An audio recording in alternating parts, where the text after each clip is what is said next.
মাশাআল্লাহ, আলহামদুলিল্লাহ। লাইফের প্রথম দেখলাম এই গুলিস্তানে সুন্দরভাবে হাঁটা যাচ্ছে, ফাতে কোনো দোকান নাই। এই গুলিস্তানের এইরকম দেখিনি। এই দেখছেন অবস্থা, গুলিস্তান কত ফাঁকা।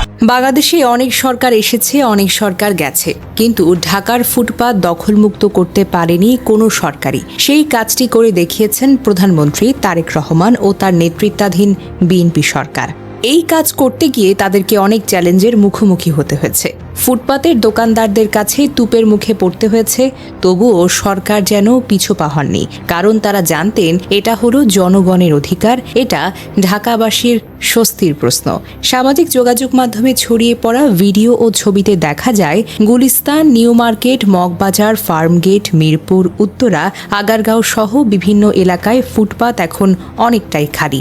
আগে যেখানে দোকানপাট, চায়ের স্টল, পোশাক, খাবারের হকারদের ভিড়ে হাঁটাই যেত না, সেখানে এখন মানুষ স্বাচ্ছন্দ্যে হাঁটাচলা করতে পারছে।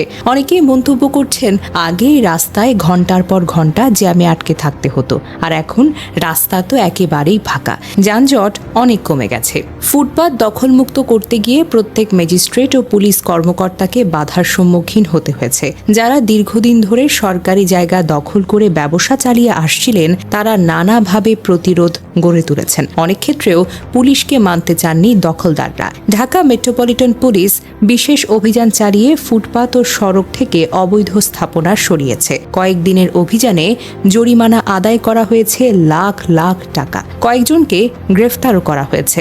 এখন অভিযানের পর দখলদারদের কান্নাকাটি শুরু হয়েছে। অনেকেই বলছেন এটা আমাদের অধিকার, কিন্তু প্রশ্ন উঠেছে, সরকারি জায়গা দখল করে ব্যবসা করাও কি কারো অধিকারের মধ্যে পড়ে? ফুটপাত ও সড়ক দখল করে যারা ব্যবসা করছেন, তাদের কাছ থেকে সরকারের কোনো লাভ হয় না, বরং ক্ষতি হয় অনেক বেশি। একজন সাধারণ দোকানদারকে ট্রেড লাইসেন্স, ভ্যাট রেজিস্ট্রেশন সহ নানা কাগজপত্র লাগে, কিন্তু ফুটপাত দখলদারদের কিছুই লাগে না।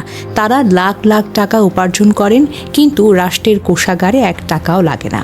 দখলের কারণে রাস্তা সংকুচিত হয়, যানজট তৈরি হয়, ঘন্টার পর ঘন্টা গাড়ি আটকে থাকে, ফলে প্রতিদিন হাজার হাজার টন জ্বালানি পুড়ে যায়।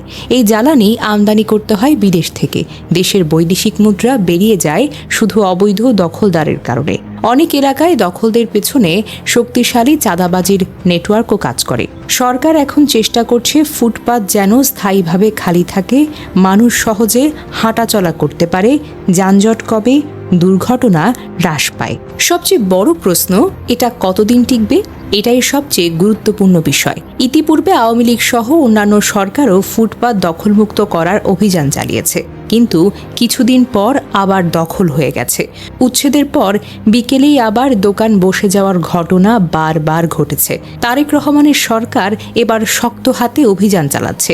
ডিএমপি নিয়মিত মনিটরিং করছে, মোবাইল কোর্ট চালাচ্ছে, কিন্তু স্থায়ী সমাধানের জন্য শুধু উচ্ছেদ নয়, বিকল্প ব্যবস্থা থাকাটা জরুরি এবং কঠোর আইনি নজরদারি দরকার। জনগণের সচেতনতাও জরুরি।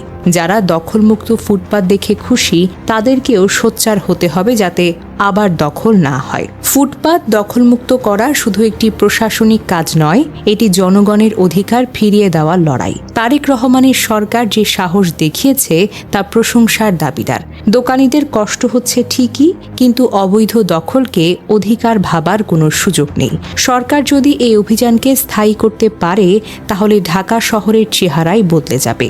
কম যানজট, নিরাপদ হাঁটাচলা আর সুস্থ পরিবেশ। তবে ফুটপাত দখলমুক্ত করা একদিনের কাজ না, এটি দীর্ঘমেয়াদী যুদ্ধ।